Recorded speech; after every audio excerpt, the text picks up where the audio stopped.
Chat, why don't we hop right into some tier list creation and create a tier list for the upcoming format, huh?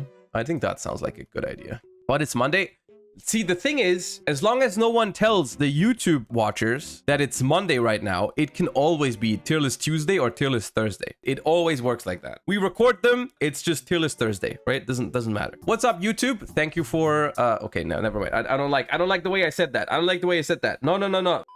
What's up, YouTube? Welcome to a tier list for the new Yu-Gi-Oh format after the new Forbidden and Limited list. Keep in mind, this is a very first impression that I have of the upcoming format. We're going to discuss some of the decks. If I'm missing some of the decks that you might be interested in playing in the new format, let me know in the comments down below. I'll try to answer as many comments as possible. Let us begin by explaining the tiers a little bit. Everyone has a different definition of tier 0, but my definition of tier 0 for this tier list is basically when you go to an event, a tier 0 deck is a deck that you pretty much have to play if you're trying to do as well as you can. Tier 1 is just like the best decks, right? This category here I added because you're gonna see I'm gonna put a lot of decks in here that I just think have the potential to be really good or maybe not as good as I think, right? And I'm gonna throw a lot of decks in here that could either be a lot higher on the list or a lot lower on the list depending on how the format plays out. And then the rest is pretty self-explanatory. We got some solid tier 2 decks that can do well at events, but not the best in the room. Tier 3 Rogue is like decks that are not very good, but could be played. You know, you can do well with it if you have a good day. And then there's decks that I just wouldn't recommend you playing. Altergeist with the new support. I'm hovering between these two. I really don't think the deck is very good. I don't think you get higher than Rogue from it. Branded/Branded Chimera, I think are two different decks. Just Branded, I think, is a deck that I'm between tier 2 and tier 1.5 on it. I'm not a huge fan of the deck. I think personally it's probably a tier 2 deck because people are going to play a lot of D-Barrier because Purrely, spoilers, is still going to be a relevant deck. Ash is going to be a phenomenal card in the upcoming format. We're going to talk about Ash in the Hand Trap tier list, which is probably going to be uploaded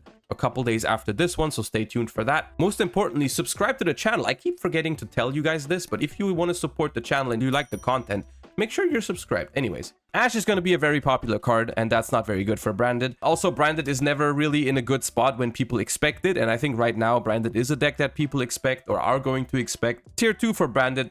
Higher potential for Chimera. I'm a big fan of the Chimera cards. I haven't really tested them as much as I would like to, but I do attest them quite the potential for the upcoming format. Branded Chimera specifically from a lot of good Unchained players. I've talked to Pack a little bit, and apparently the Branded Chimera deck is really good against Unchained. That alone might make it a very solid pick for the upcoming format. I'm a fan of the Chimera cards. Either Branded Chimera or maybe even something like Chimera Runick. I attest a lot of potential to it. Draco Slayers. I included it because a Rise Art is gone, so that means Kashtira is going to drop off heavily in popularity. So you don't really have the zone lock issue at all anymore, but I still don't think this deck is very good. I think a high tier 3 for Draco Slayers is appropriate. Dragons are in a very weird spot. It's very hard to evaluate what's going to happen with dragons moving forward because there's a lot of things that are good for dragons in this upcoming format, and there's also some things that are very bad for dragons in this upcoming format. The elephant in the room, the deck got hit on the ban list. Not small hits, actually. 1 Chaos Space and 1 Magnamut is all you have now. They took away 4 really good cards from the deck, right? Consistency is going to struggle a little bit with only 1 Chaos Space, and you're going to hard draw Magnamut a lot less often. That's the negatives for the deck moving into this format. The positives, the deck was already pretty strong going into this format. One of its by far hardest matchups was Kashtira because you had to out the Arise Heart or you lose, and you also lost to Shift. So by far, Dragon Link's worst matchup is gone. And the matchups that are left, a lot of them are actually quite favorable. The deck is pretty good against Unchained.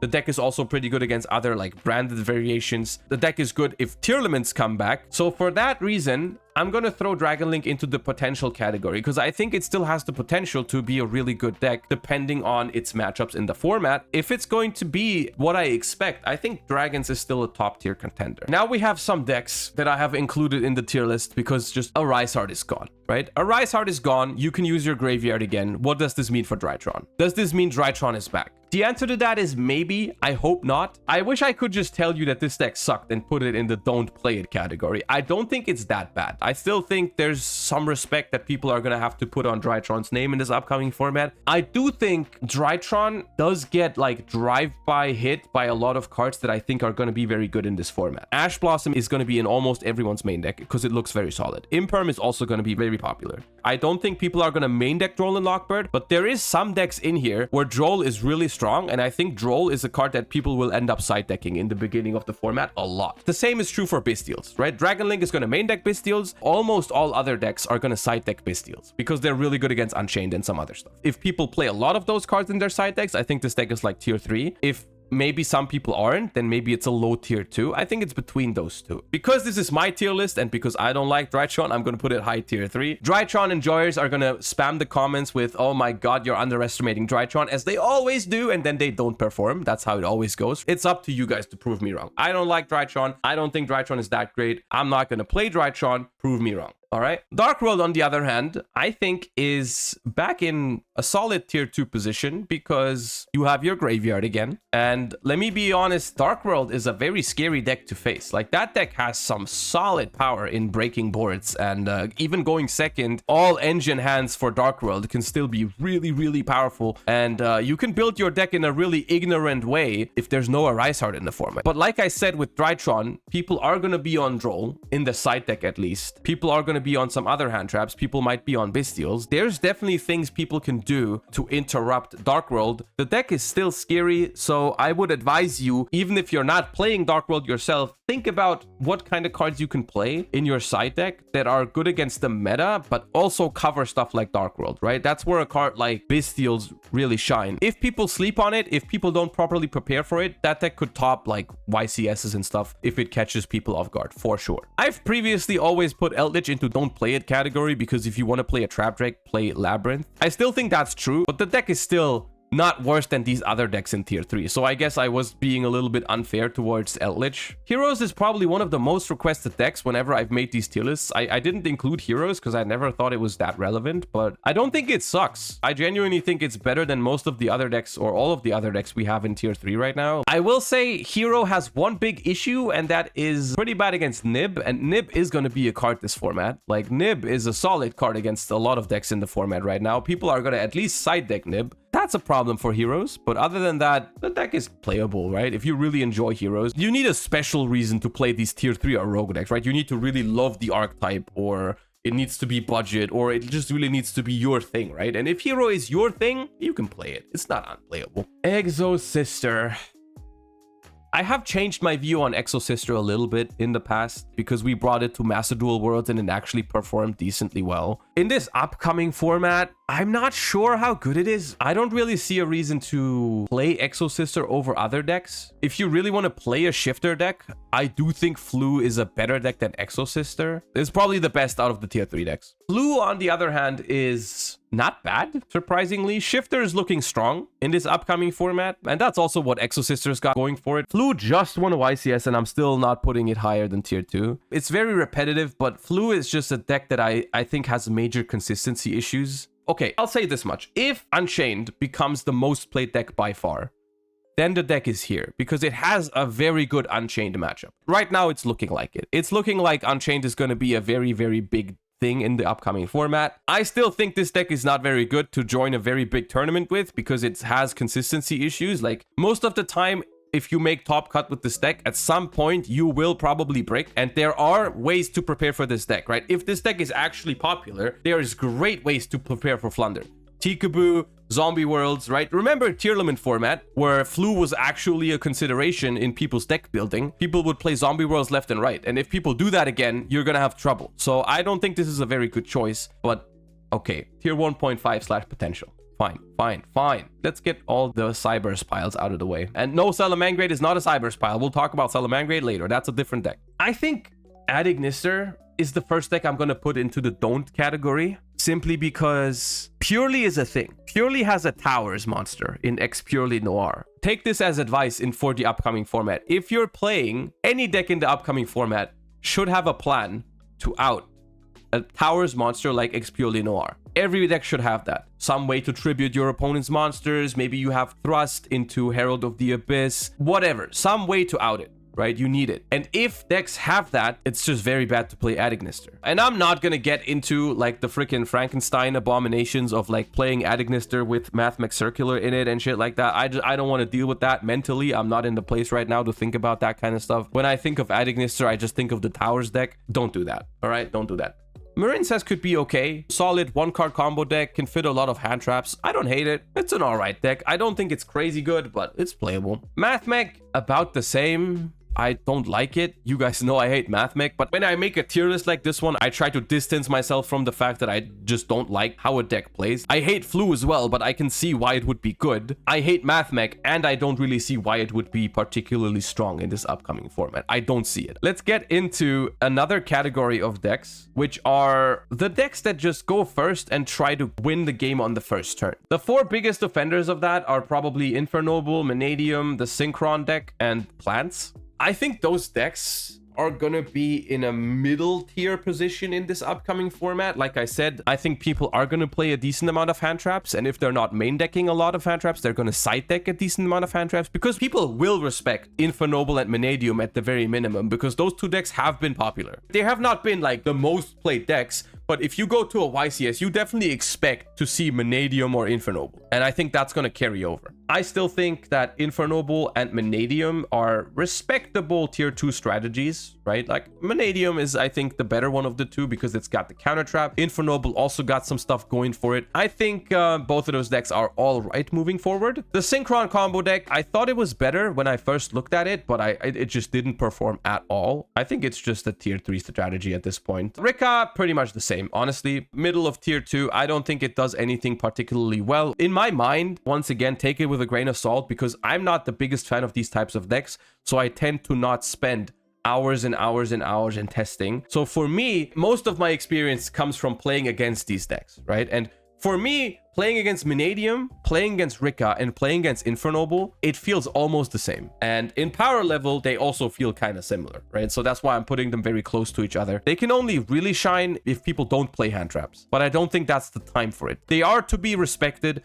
but if you respect them, you're gonna do okay against them. Kashtira, unpopular opinion probably. I don't think Kashtira is completely dead. Kashtira cards are still incredibly powerful, even without a Rise Art. I don't think the deck is top tier. I think the deck is something to be experimented with. I'm gonna put it into tier 3. I want to say I think this deck could be better than that. I would not be super surprised if someone just whipped out the Shifter Kashtira pile and did okay with it. Actually, I lied. I think this is better than Exosister even. Labyrinth is weird because it keeps being completely ignored on the ban lists. People keep saying Labyrinth is a good deck, and I keep saying Labyrinth is a good deck, and it just keeps underperforming a lot of the time. And once again, chat, we're gonna do the same thing. We're gonna put it in tier 1 because I simply don't see how it can be a bad deck. I guess...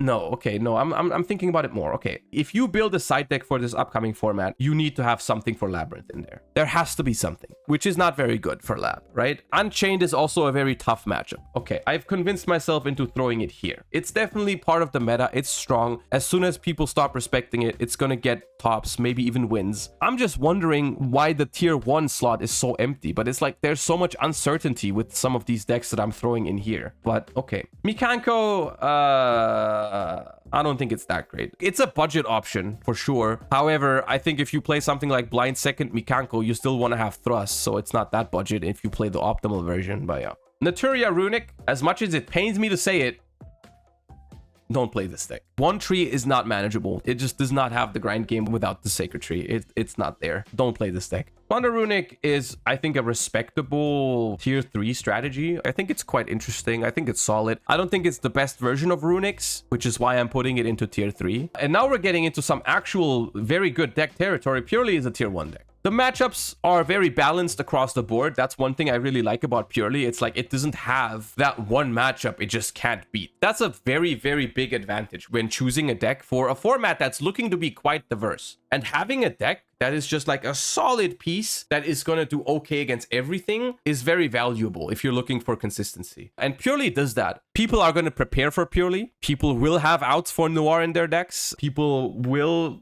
play D-Barrier in their side decks because it covers, you know, this deck and the branded decks very well. It's gonna have its problems. It's not a tier 0 deck. It's very far from it. You don't have to play Purrely if you don't want to. The deck is good, but it's not oppressive or anything. Rescue-Ace, I think it's good. I think it's something to look forward to. The deck has not been crazy successful in this current format before the ban list, but I think that's just because it wasn't represented that much. Like, a lot of people that played Rescue-Ace did well with it, right? We just saw Max Reynolds get second place at YCS Cancun with it. We saw Quantal get top cut at the YCS the previous week. I don't think it's the best out of the tier 1 decks, but I think it's up there. It's definitely solid. Runick Stun is a tier 3 strategy, period. That deck's not that great. You have one particular problem with stun decks right now. Floodgate decks are not very good in super diverse formats.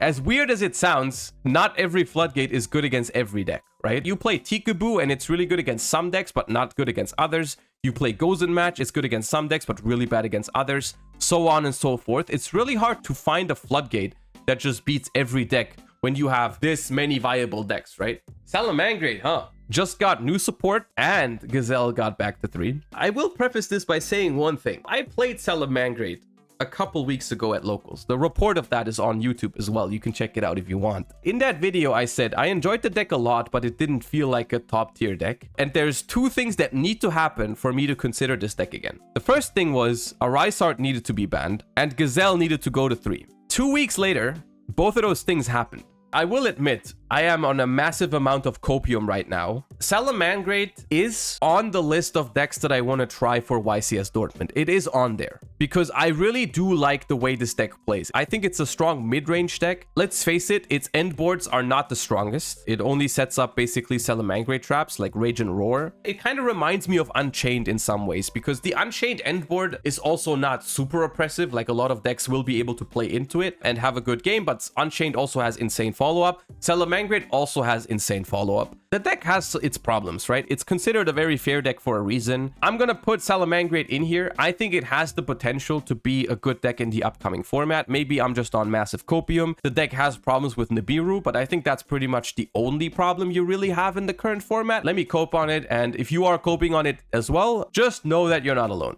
Scareclaw is tier 3. I actually played against Adventure Scareclaw at German Nationals and I almost lost to it. The freaking Twin Saw trap card that they have that prevents you from summoning, what is it, Link 3 or higher or some shit? Like, that card is scary for some decks. I don't think it's better than other combo decks like Vanadium. If you enjoy it, you can play it, I think. Sky Striker... Look, I genuinely love Sky Strike. I like that deck a lot. I think the playstyle it wants you to do is really cool because it's like slow, grindy games. But it just doesn't work, dude. It's 2023 and your deck's goal is to play way too many turns with way too little follow-up. Every deck here has more explosive turns than Sky Striker, but also good grind game on some of them. And Sky Striker just doesn't cut it anymore in 2023. It really doesn't. Sprite variations, we have 3 of them that I think are worth talking about. The first one is Pure Spright. Deck is probably somewhere here. I think there is definitely some stuff you can do with Spright. This includes stuff like the Blind Second Spright, Melfi Spright. I'm sure Ding Kang Pham is gonna come up with some version to still make Spright work. I think the deck can work. The deck will probably work. I don't think it's as good as a lot of other decks on here. I don't consider it a tier 1 deck. I really don't. But it has potential. Spright Runick versions, in my opinion, it's going to be a shocker. I think they're good again. I'm not going to put them in tier 1. I'm not on that much copium, but I do think both of these decks are good moving forward. It's also on my list to try these again for YCS Dortmund. I think they match up okay against most of the stuff here. You need to worry about having an out for a towers monster. That's about it. Everything else you can beat. You're going to have trouble, and that is important to note, against almost all of the tier 2 decks right here, because you simply don't have room for many hand traps. And this is the reason why I'm not putting them higher. I think it's possible to make a meta call with these, and if you think no one is going to play those decks, then you're going to be fine. Swordsoul. Don't say tier 0. I really don't see a reason to play Swordsoul. Like, people are going to have D-Barrier for branded and Purrely, and that just drive-by kills you completely. If you've seen previous tier lists, you guys know I very often like to put a lot of decks into tier 2, but I don't feel comfortable putting Swordsoul in the same tier as like Branded or Vanadium. It does not feel the same power. So I added more categories to further differentiate. Like it's much more comparable to these decks in here than to these decks up here. Like these decks are significantly better. This is the talk of the town now. Let's get into the real business. Thank you, Tearlaments Strongest. Are Tearlaments back? I think Tearlaments are potentially back. One thing I absolutely love about Tearlaments is how like customizable the deck is, right? There's so many decisions to be made when building a Tearlament deck. You can pair it with Kashtira cards for some extra oomph, and you can pair it with Revolution Synchron for some nice synchro plays with like Ancient Fairy Dragon. There's like a bunch of ways you can play this deck, which I think is cool. There's some experimentation to be done with it. I'm throwing it into the experimental category, the tier 1.5. I think there is potential with Tearlaments because Arisart is gone, finally. You got versions with Shaddoll Schism, you got versions with Mali and Garura to make Beatrice. There's so much you can do with Tearlaments that I just think someone is going to cook up some version that's going to work for a tournament. Magnemute went to 1. That's good for the deck. It's on my list for decks to try for YCS Dortmund. You know, there's not that much time, but I am going to try some Tearlaments. The reason that I'm putting so many decks in the potential category is honestly, I'm just excited to try all of these decks. Not all of these. I'm not going to try Flunder, but to try how the format pans out without Arisart, because there's so many decks in here that you just didn't play because of Arisart, Tearlaments being one of them, and I'm excited to see how it performs. I think it can. And that's honestly the best part about this format. There's a little bit of uncertainty here, but that's not necessarily a bad thing. I think that makes it exciting because like there's so many things that could happen. Trap Tricks, Rogue deck. We've saved the best for last, Unchained. Let me say a few things about Unchained. We've kind of talked about it a little bit on stream earlier when we looked at the results from YCS Cancun, where Unchained was once again a very, very highly represented deck. A lot of Unchained top. For YCS Cancun, it was only the second most represented deck in top 32, but only by 1. I'm pretty sure for the 2 YCSs before that, it was either the most represented in top cut or very close. So you might think that Kashtira was the best deck and Unchained was a very close second, arguably even better. And now that Kashtira is gone, Unchained just is that undisputed best deck of the format. And honestly, that might just be it. It could just be the best deck because the deck is very strong. Unchained is a very solid deck. It makes solid boards. It has solid follow-up. It has solid room for non-engine, a lot of room for skill expression as well. I don't think it's a super easy deck to pilot. Overall, just a very all-rounder package that I'm a big fan of. I enjoy all of these things in a Yu-Gi-Oh deck. So I think there's a lot of potential in Unchained. Let me just say why it might not do as well as people might expect. Because it's not always as simple as, oh, this was the second best deck. The best deck is gone, so now this just moves up 1 slot, right? I predict that with Kashtira kind of phasing out of the metagame, I think the entire environment of the format is going to change, right? People have played a lot of cards because of Kashtira or because of other decks that benefited Unchained. Unchained had a great time against a card like Droll and Lockbird, which people only really played because they respected Vanadium and so on, and also a little bit of Kashtira and Dragon Link. The usage of Droll and Lockbird has already gone down a lot, right? People played a lot of books, which books are okay against Unchained, but they're not particularly strong. There's better cards against Unchained than books. And Unchained just kind of went right into that niche of like, it was a good deck, but it was also very good against the decks and tech cards that people played because of the format we were in. And the format changes now. YCS Cancun already saw Floowandereeze winning because it has a very good Unchained matchup. So the format is going to develop, right? It's not as simple as just play Unchained and win every tournament. There's going to be development and movement in the format and deck choices and tech choices that people make to account for Unchained, and that might leave it a little bit lower down the list, right? Sometimes it's better to play what people don't expect to be the most played deck, because let me tell you, for YCS Dortmund, everyone is going to expect Unchained to be the most played deck, and maybe it will be, and maybe it will be the best deck, and maybe it will still win. Possible. Absolutely possible, but I just want to say, take it with a grain of salt. Unchained was kind of like a deck that took the format by storm because of the surprise factor as well, I think, and the surprise factor is now definitely gone, so we'll see how that affects its performance. Vanquish is a deck that I personally love. I think that deck is super based, but I also don't think the deck is very good. I think it's somewhere in tier 3 rather. I'm disappointed by it. The last couple months since its release, it just hasn't done anything. It has done something, that's not fair. It's topped Worlds, it's topped some YCSs with other engines like Super Heavy Samurai, Vanquish Soul. It's alright, but a lot of other decks have done this too, right? Swordsoul has topped Worlds, Swordsoul has topped YCSs, Exosister has topped, Floowandereeze has topped. It's kind of the same page as all these other decks, so that's that.